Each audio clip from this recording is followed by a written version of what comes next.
I have been seeing this so clearly for a long time, and it's time that we start to talk about it. Rest. Because all of these things are just repeated patterns that are going on, and I'm a projector in human design, so I often see things very clearly. Today we are talking about hard truths associated with what not resting is costing you. Welcome to the Good podcast. I'm your host, Dee Talley, mama, licensed acupuncturist, herbalist, and embodiment coach. Here we dive deep into the realms of energy, consciousness, awareness, empowerment, and personal transformation to help you create a more vibrant and juicy life. Firstly, not resting is costing you years of your life. And that sounds really dramatic when I say it out loud, but I'm going to explain. The inability for us to rest is literally degenerating tissues. It's not allowing our body to have the time and space that it needs to regenerate, to have a full cup. So when we are continually depleting it, we are literally taking years off of our life. If you cannot learn to sit your ass down and rest, you will take years off of your life. Why? Chronic degenerative things start to occur earlier in life. And this is not science-backed. This is something that I've just viewed, is that if you do not take good care of yourself, if you do not rest, there are 2 ages that the wheels fall full clean off the fucking bus. The first one is 43. That's very specific. It's like between 40 and 45. But 43, for whatever reason, I don't know. And then the other is 61. So right in those early 60 years is, if we do not take care of ourselves, all the health challenges, the chronic degenerative things, all the scary stuff starts to happen around those ages. The other important thing to say, there's so many important things to say, by the way. So I'm just like, I have notes here, but I'm just like riffing. As a woman, it's important to talk about how rest is not the same as it is for men. As women, we are cycling in a 30-day cycle, 28 days for most women. And there are hormone changes that are happening throughout the cycle.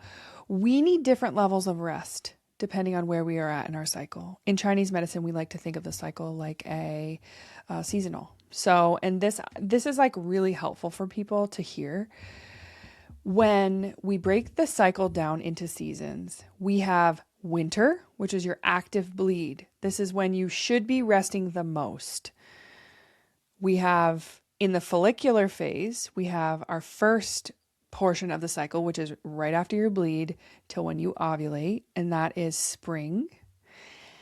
And this is the part of the cycle where your energy starts to increase. We have summer, which is the time of ovulation. The 24-hour period of ovulation is summer. This is when your freak flag be flying, most energy, most aliveness, most life force, etc. And then from ovulation to the beginning of your bleed is fall, meaning the leaves are starting to fall off, right? Things are waning. This is the portion of the cycle where the veil gets really thin. So the version of you who existed in the follicular phase is now a different version in the luteal phase. And if those 2 things are not coexisting, there is a lot of resistance in your system, right? Different levels of rest are required around the cycle. Let's talk for a second about menopause, because this is a natural depletion of our hormones, right? This is happening regardless of lifestyle choices. Our yin is beginning to deplete. When there is a reduction in yin, what happens is yang increases, okay?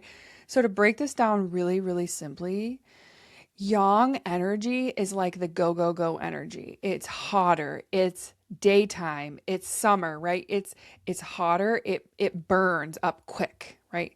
We need yin water to balance it out. So in menopause, we have a natural reduction of yin that is occurring. And we see heat signs, right? We see yang coming up. We see hot flashes. We see night sweats. We see rage, right? We see this upflow that's happening, right? Because yin is no longer holding yang. Couple that with the fact that we live in a world that rewards yang behaviors. What am I saying? Achievement, productivity, go, go, go. Don't be in your body, right? This is like upflow central. We live in a culture that rewards this. So couple that with the fact that yin is depleting. If she is not making any type of lifestyle change, shit's gonna go wrong faster than it needs to, right? So what do I mean by this? If there are no lifestyle changes, she will burn to a crisp, right? This doesn't feel good. And this isn't just like a personal failure, right? There's a whole host of things that go into this. But why am I saying this? I'm saying this because there's a level of identity that is connected to versions of us who are go, go, go. Who are we when we rest? Who are we when we allow ourselves the ability to change, right? Because at this point in her, late 30s, early 40s, when she might be experiencing the start of perimenopause, she might have older children. She might have a job that requires a lot of her. She might be running a household. She might have so many things on her plate, right? And how can she adjust these things, right? Most women bump up against feeling like they struggle to change their life to accommodate the changes that are going on in their bodies. Now, a common reframe that I give around menopause is that we use a shit ton of energy to cycle, right? To have our cycle go through the 28-day period, right? When we shift the energy that is required for reproduction to something else, right? It's waning naturally. It's like a renaissance of sorts because now we can use that energy that is once used for cycling for other things that can be really life-changing for women. So it's not just like, oh, I'm losing, right? I'm losing. This is the narrative that you hear around menopause. I'm losing my estrogen. I'm losing my vagina fluids. I'm losing my blah, blah, blah, right? And that is all fine and good. And that there is truth to that. So by no means am I trying to say like, fuck off. That's not true. That's not what I'm saying. I'm saying most people view it as losing. They're losing something. But what I'm saying to you is you're actually gaining. You're gaining a lot. You're going through a second puberty, just like you went through a first puberty and shit felt terrible, right? In so many ways, but also great in other ways, right? It's like, ooh, I have boobs now. Ooh, I feel myself, right? It's like this whole mind fuck of sorts, but you are getting mind fucked again, but you're actually able to do something different about it, right? Because you're older now, you're wiser, you have lived experience, and now how amazing you get so much energy to spend on other things. But if your lifestyle is set up in a way where you are burning through your yin because you are doing, go, go, go, go, go, you will feel the effects of this sooner and rougher. When there is nothing left to buffer it, you will feel that yin depletion more, right? And that makes total sense. We forget that our attention and our energy is our most precious currency. So if let's use the example of work. If you hate your job and you know it, and you spend 40 hours a week there, you are paying with your life force to be there. I understand your job is paying you, but your precious energy currency holds more weight than the dollar figure that you're making. So when you are paying with your life force and you are ignoring misalignment, because that's really what this is, that's misalignment plus fatigue, burn of life force equals chronic burnout. Money is not the most precious currency. What does it cost you? What does it cost you to go there? There is a level of self-betrayal that occurs when you show up to a place that you know is not aligned, right? And people say, oh, well, I have to, right? I have to. And there is so much fear that runs that show. You don't have to, you're choosing to. There is a very, very, very big difference with that. When people stay in environments where they know is already wrong for them, they feel this from a body perspective. It feels like override. And if you need to dissociate yourself to not be able to feel this, because I get it, that's painful.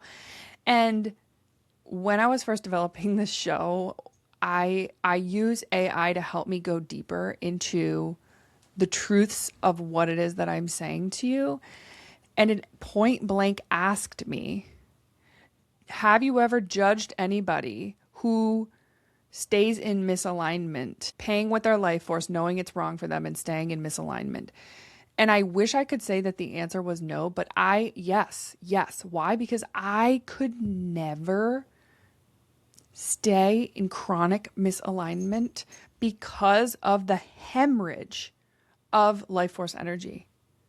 It sounds like a death sentence to me. I understand how dramatic that sounds. I do. But when you pay every single day to be there, that sounds horrific. Like, horrific. I could never feel like I am paying to work. And I know that they're paying you, but does it feel like that's okay with you? That they're paying you and so you get to override. Oh, it's okay. I'll just dissociate later. I'll just scroll myself to sleep. I'll just get drunk. I'll just smoke into oblivion. I'll take all these THC everythings. If we could just for 1 second step closer to truth, like real sense felt embodied truth. The heart of the matter is that it's painful. It's painful to look at some of these pieces that we have set up in chronic misalignment that's causing chronic burnout conditions. And on top of that, right? So on top of paying to go to work, we also are not resting in our off times, right? Why?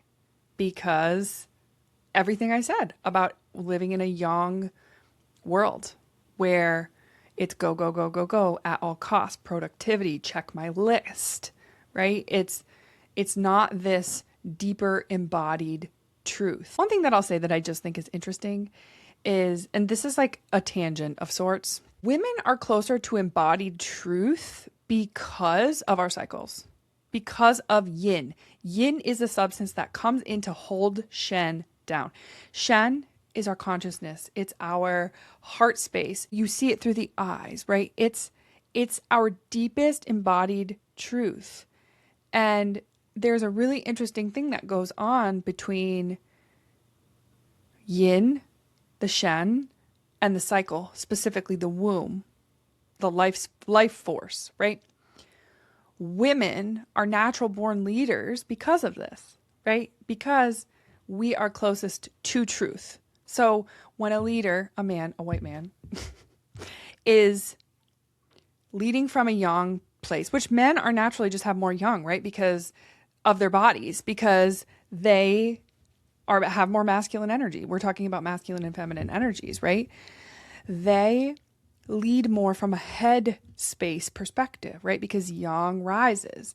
So women are closer and more easily related to their yin truth because of how heavy and because of how grounding this is for us. And we are naturally being invited to come closer to yin because of our cycles. So I just think that's very, very interesting. And isn't it interesting that, all of our leaders are mostly men, right? And hopefully we're unlearning certain things about that. When you do not rest, you're chasing a feeling of that quick hit of productivity that feels good to check the box and never actually arriving into goodness. Whoa. If you think rest is inherently bad, you're always going to be chasing. You're always going to be chasing the exact thing that is keeping you from being well. It works just enough to keep people who are asleep, who you, my friend, are listening to this, you are not asleep. It keeps them in that shitty cycle because it's just enough of a hit of neurotransmitters to push through your fatigue and check off that list. And it feels good for a second. And you go, oof, yeah, I did it. And that feeling, my friend, lasts about 45 seconds. And you are back floating somewhere in exhaustion and fatigue.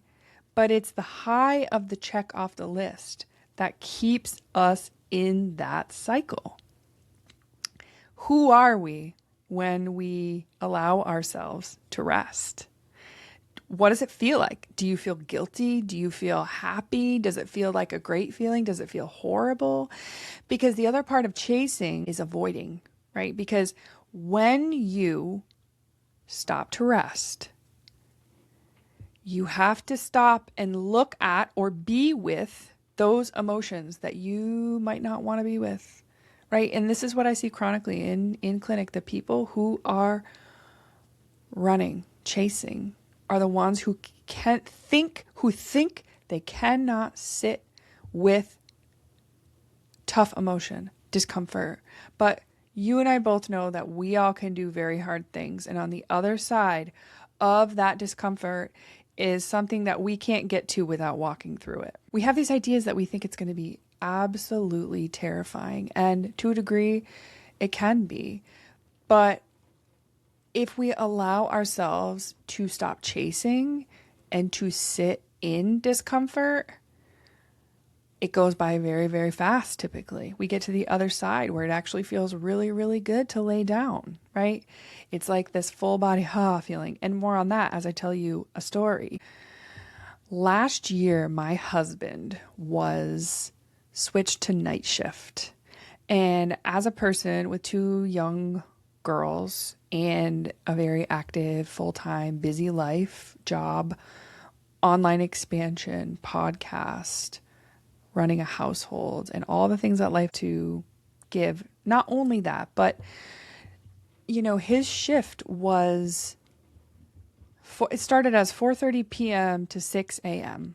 And that was very, very difficult for our family. Especially when it first started, that first transition was so, so tough because not only did it feel like he was never home, but he also was a zombie. And so he couldn't actually help in the way that he wanted to. And so I had took up a lot of the slack to try to keep everything running in the way that it was. So you would think psychologically that I would be dead tired, right? You would think that I would be like running on fumes. But I have this chronic pattern in myself where I can push harder than anyone I know. And I used to think that was such a flex. I would be like, yeah, look at me. Look at this list. Like, watch me check all these boxes. Oh, I'm exhausted, but I can push through. And I would take such pride. I would be so excited and happy to do that because of past patterns and because of being raised in an extremely competitive family unit where, achievement at all costs, achievement over love at times, right? I didn't want to see my siblings succeed. I wanted to succeed, which meant they failed. So not only was it that dynamic, but it was a very black and white dynamic for me. So you would think that the switch from my husband going 2 nights would be horrific for me. Here's what happened. Because I was not seeing him at all, like I would see him for like not even, because he would be asleep. He would be asleep before the whole time I was getting ready for work. He would wake. I would go days without seeing him. When I would put my little girls on the bus and they get on the bus stupid early o'clock, I would often have time to come back inside and lay in bed next to him. Now it's kind of like sad and pathetic to say it out loud, like literally I would just lay in bed next to him. But it was the only time I got to be with him at all, even though I was just laying next to him. So this is how I justified it to myself. I said, okay, I'm going to give myself an hour to lay down next to him. It's going to be nice because I used him as the excuse for me to rest. Now, initially it was because I wanted to just lay next to him. Next thing I knew, I started falling asleep and I would go back to sleep. This is not something that I would traditionally do. I was up, going, pushing, creating, working out. I mean, going young energy. So I start to fall asleep over and over and over again. And I start to quickly realize the level of fatigue and exhaustion that I had upheld for years. Years of fatigue and exhaustion, because you don't actually know quite how bad it is until it starts to shift. So I used him as an excuse, and then I realized, oh my God, wow, I'm exhausted. I need to rest. So then I started resting, and he was on nights for about a year, and I was resting and I was resting and I was resting. And then all of a sudden I started to live this pattern through my body. And I would lay down after putting my girls on the bus, and my whole body would exhale like, oh, it felt so good to lay down. Best believe when I first started laying myself down in that bed, I was so uncomfortable.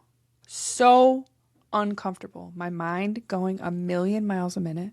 You need to get up. You need to go. What about the dishes? What about the grocery list? Like, shouldn't you be creating a course? Like, what about all this writing that you're doing? Like, I mean, seriously, it was like the voices in my head were so fucking loud, and they were also like relentless. But I was like, I held firm. I was like, no, I am going to lay in this bed no matter what, because my marriage is important to me, and it was important to me to be in proximity with my husband, even if we weren't even talking. Like, I wasn't even touching him. Like, he was just literally laying next to me, but something about being in his presence was really important to me at that time. So I overrode the voices in my head, and I allowed myself to do it. And then this great, amazing, crazy shift happened where I was like, wow, my body started valuing rest, because I was seeing that we have this illusion in thinking that time spent equals more output or a better output. So at first I was like, oh my God, my work is going to suffer. I'm never going to get anything done. This is going to be detrimental to like my business. And like, listen, it sounds like doom as I say it out loud to you. But what would happen is, in the evening time after I put the kids to bed, I would sit down at my computer, and the work that I was able to bang out and complete, and the ideas that were coming, I mean, it was coming in a fraction of the time. I would sit at my computer for hours and hours and hours and bang my head against a wall and go around and around and around. And that completely changed, because I came to this exact desk, this place right here, with a cup that was a lot more full. And I was able to sit and do the work in a fraction of the time. And it was so eye-opening. Forever, I thought, no, you have to spill blood, sweat, and tears, or you didn't actually do it. You didn't make it. Who are you to think this doesn't come easy? Hard work is the only measure, right?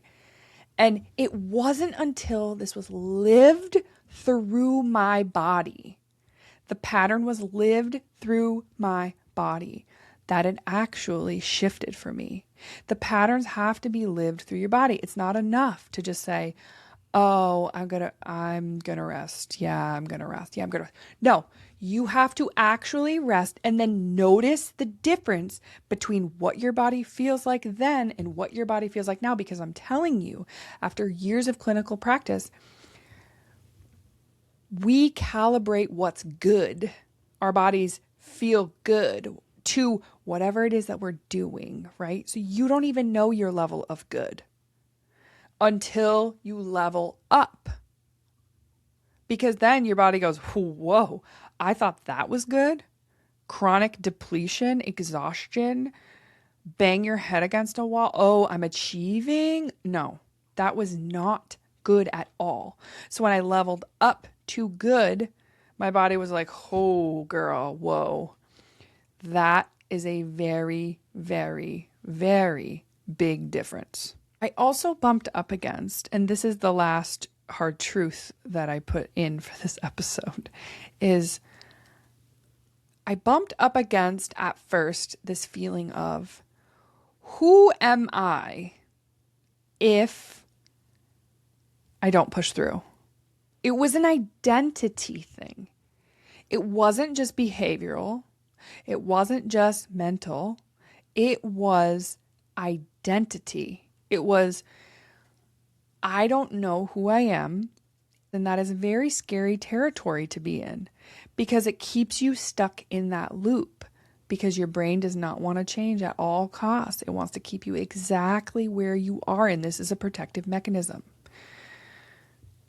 I didn't know that, it sounds so lame to say out loud, I didn't know that I could recalibrate my identity and actually choose my identity, choose my values, choose the way in which I wanted to show up in life. And I didn't want to teach my girls, if you feel tired, you push through at all costs. That sounds, even as I say it out loud, like my stomach drops. Like, it feels horrible to say that out loud.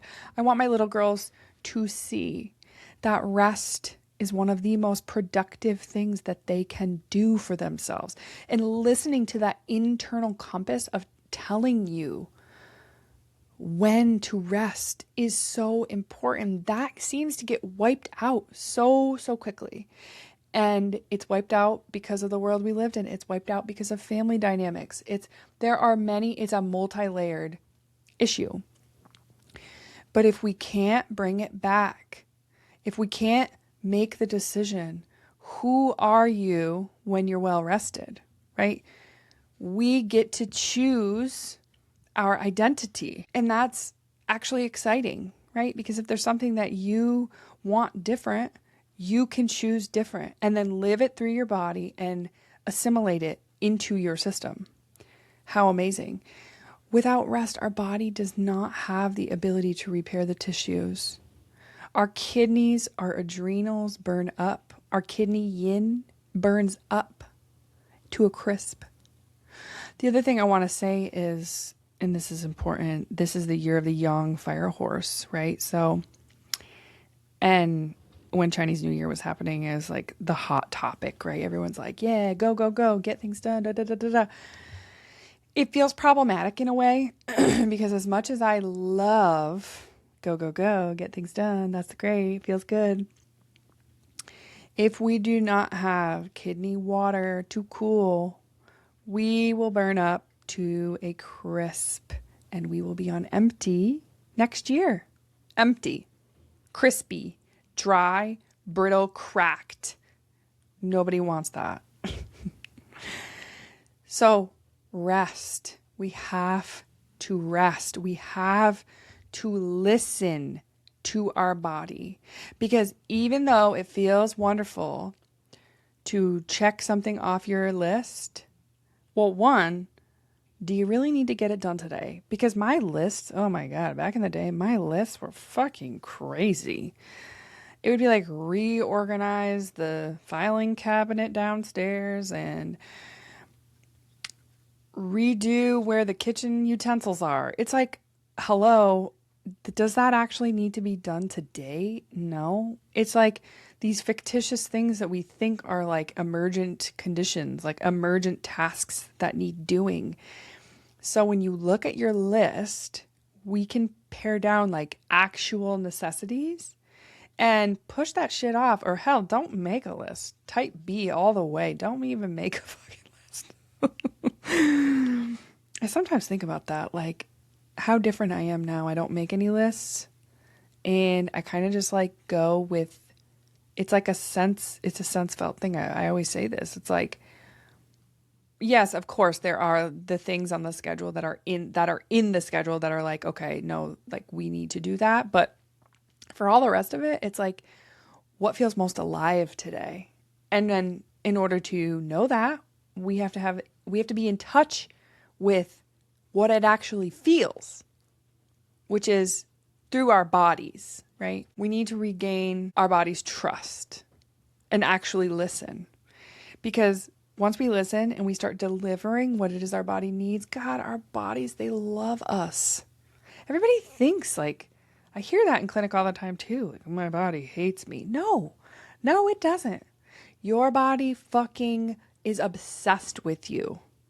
Your body is obsessed with you. It wants you to thrive. It wants you to feel the fullest, juiciest, most fabulous, most amazing, titillated, goosebumpy, magic life. It wants that for you. It wants that for you. It does not hate you. But we have to actually listen to it and regain its trust. So that way it knows when it says something through a symptom, my stomach hurts, that you are actually listening. We have to actually listen. The only way that we are able to listen is with awareness. I know, I'm like a broken fucking record. But this is what I teach inside of Energy Awareness Foundations. This is the work that my clients are doing inside of Energy Awareness Foundations. Learning how to communicate with your body that is fucking obsessed with you. Literally obsessed with you. And it's crazy to me, crazy, nuts, wild, insane, mind blown that nobody actually taught us this. Nobody actually taught us how to listen to the communications that are coming through. And if you had like a caregiver or a teacher or someone that taught you that, fucking kudos to them, seriously, because the vast majority of people who I see in clinic have no clue where to start. And frankly, it's overwhelming. And I get that. So Energy Awareness Foundations really goes there, really breaks it down, really helps you be in touch with your yeses and your nos and how it is that you get to listen. I'm going to put the link in the show notes on that if you want more information. And I just want to say thank you so much. I'm so grateful that you are here, and I will see you in the next episode.